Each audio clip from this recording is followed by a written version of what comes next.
Hi, everybody, and welcome to another St. Mark's ReMarks. And today I'm coming to you from the thunderous intestines of St. Mark's World Headquarters. That happens to be my little office here. And I'm accompanied by our producer today named Chris. Please say hello, Chris. Good morning, everyone. Yeah, she's going to try to keep me on the straight and narrow.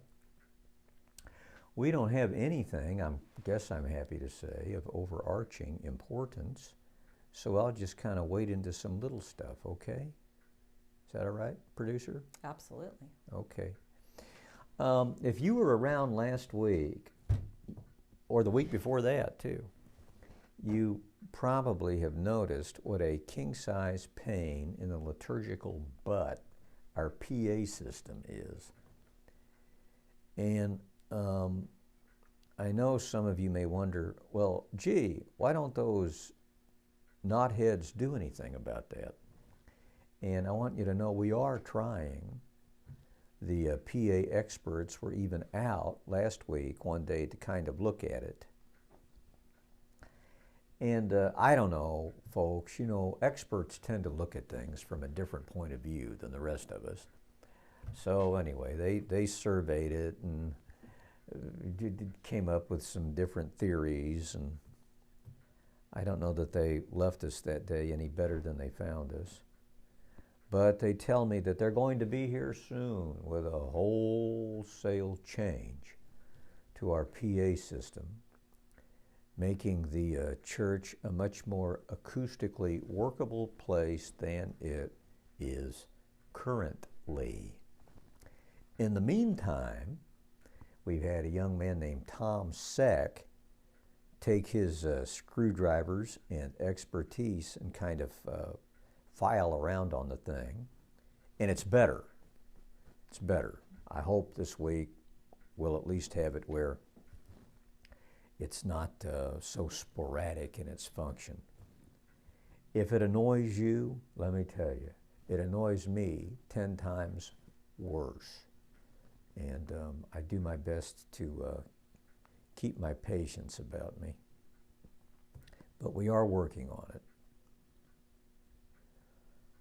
Some of you have come up here and commented on the changes in the way the exterior of the building looks. We have made some pretty distinctive changes in the last couple of months. The joint was looking, my word for it is Tarzanic. And we've gotten rid of a lot of the overgrown shrubbery. All of the overgrown junipers are gone. We cut down a dying tree on the south side, and we'll replace that with something eventually, though as yet I'm not very sure what. The tree guy told me it's a good thing we cut it down too, because he said a big part of it was on the cusp of falling, and of course it could have fallen on somebody's car or on somebody's person, and that would not have been a good thing. Anyway, we're working on that too. Otherwise, I attended the Knights of Columbus 10 Commandments presentation last weekend, and that was cool. You know, that was nice.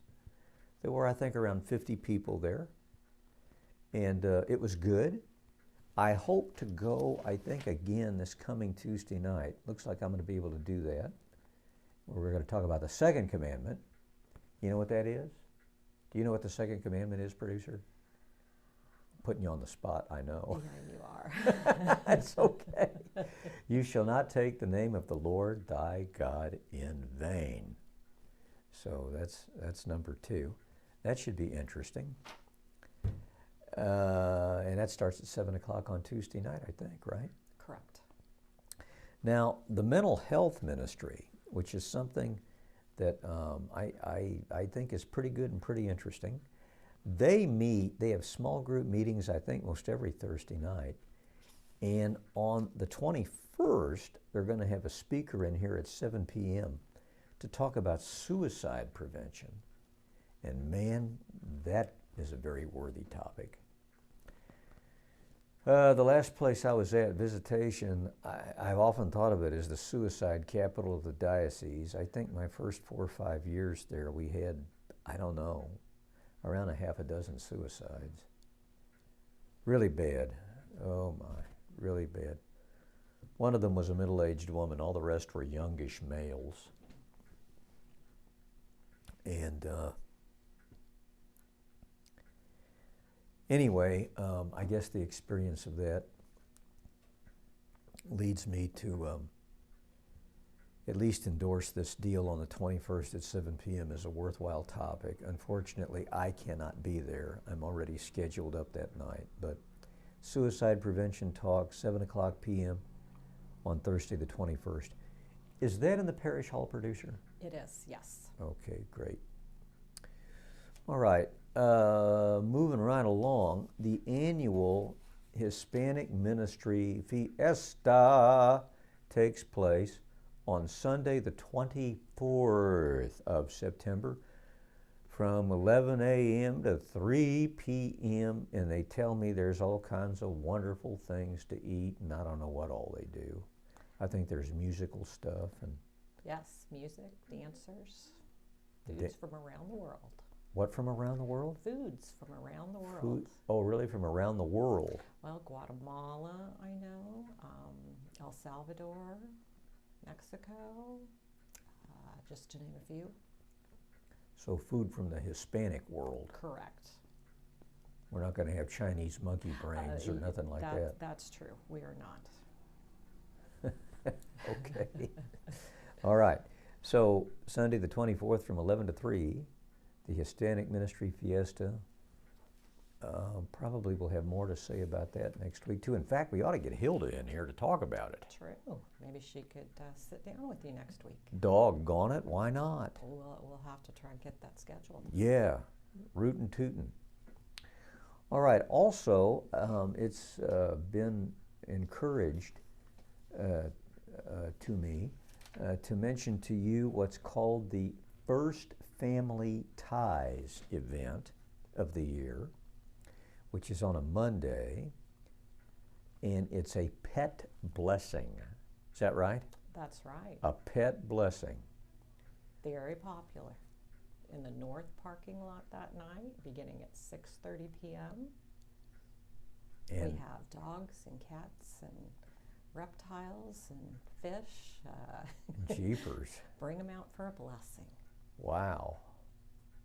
And as I understand it, Deacon Ken has done this. He has in the past, yes. Does he like walk through them and sprinkle them with holy Well, water he and tries to sprinkle them, yeah. hope that the pit bulls don't come bite him? And That's correct. all right, so that's on Monday evening, the 2nd of October. I'm beginning to think I'm gonna need to think about changing my day off from Monday. I've had Monday as a day off for years and years and years. But so much happens around here on Monday nights. It's true. The Boy Scouts meet, the Knights of Columbus meet, what is it, School of Religion meets? Right. Yeah, so I may need to look at that, but anyway. Okay, the only other thing I can think to mention is RCIA, which I am determined to get to today and tomorrow to start plotting out a syllabus and getting a hold of the numerous people who've called in and expressed interest in RCIA this year. It looks like initially, anyway, it's going to be kind of team taught by me, Father Mott, and Father Healy, and maybe Deacon Ken some too. I got to work all that out, and I've been slow to get at it. But I've made some fairly good progress over the last few days on things I've been behind at. So maybe I can kind of get that nailed together over the next couple of days. I sure do hope so. I don't know. I think that's all I got. Producer, what do you got? I think that's good. You do? Are you like a woman of few words, producer? Sometimes. I see. Well, all right. I want to just remind everybody to check the bulletin and their weekly email and Facebook page. More events to come. Yeah. All right. Okay. Well, thank you, everyone, for joining us today from St. Mark's World Headquarters. And until next time, producer Chris and I say to you, goodbye, Goodbye. and God bless. God bless.